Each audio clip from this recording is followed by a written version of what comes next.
Gearless scooter एक लोकप्रिय दो पहिया वाहन है। आमतौर पर स्कूटर्स में एक ऑटोमेटिक ट्रांसमिशन सिस्टम होता है। इस ट्रांसमिशन सिस्टम को कंटिन्यूअसली वेरिएबल ट्रांसमिशन या सीवीटी के रूप में जाना जाता है। हम एक सरल सेटअप का उपयोग करके सीवीटी के सिद्धांत को समझ सकते हैं। इसमें एक ड्राइवर पुली और एक ड्रिवन पुली होते हैं, जिसके डायमीटर्स परिवर्तित किए जा सकते हैं। एक वी बेल्ट इन दो पुलीज के बीच में चलता है। आरपीएम बढ़ाने के लिए ड्राइवर पुली का डायामीटर बढ़ाया जाता है और ड्रिवन पुली का डायामीटर घटाया जाता है। इसको ठीक विपरीत करने से आरपीएम कम हो जाता है और टॉर्क बढ़ जाता है। लेकिन जैसा इस एनिमेशन में दिखाया गया है, वैसा पुलिस के डायमीटर्स को बदलना संभव नहीं है।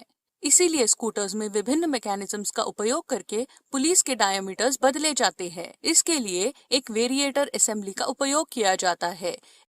इसमें दो कोनिकल प्लेट्स मिलके एक पुली बनता है। इन दो प्लेट्स में से एक इनपुट शाफ्ट में फिक्स्ड होता है और दूसरा अपनी एक्सिस पर स्लाइड कर सकता है। इन प्लेट्स के बीच एक वी बेल्ट चलती है। पीछे की तरफ भी दो कोनिकल प्लेट्स होते हैं, जिसके बीच बेल्ट चलती है। इनमें से एक प्लेट आउटपुट शाफ्ट के साथ फिक्स्ड होता है और दूसरा प्लेट स्लाइड कर सकता है। एक कंप्रेशन स्प्रिंग के कारण स्लाइडिंग प्लेट दूसरी प्लेट के करीब रहता है, जिससे पुली का डायमीटर मैक्सिमम हो जाता है। इसी बीच ड्राइवर पुली में वी बेल्ट की एक्सियल स्टिफनेस स्लाइडिंग कोन को बाहर की तरफ धकेलता है।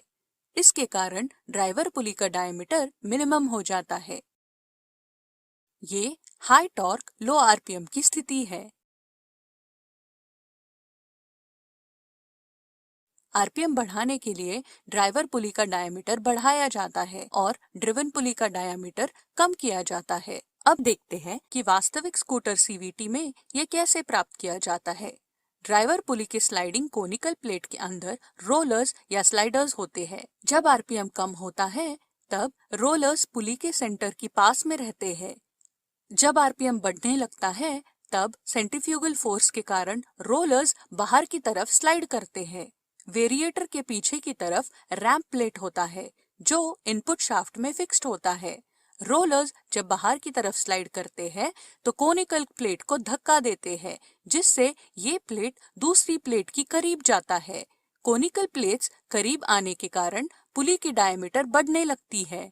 इस प्रोसेस को एक बार स्लो मोशन में देखते हैं।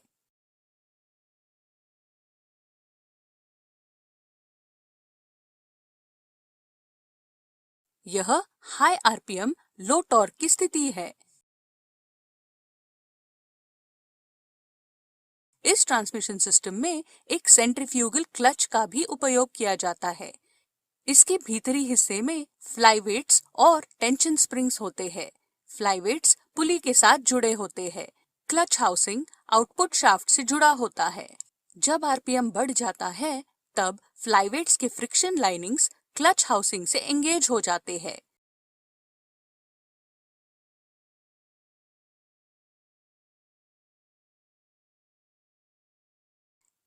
क्लच हाउसिंग गियर ट्रेन के माध्यम से स्कूटर के पहिए को घुमाता है।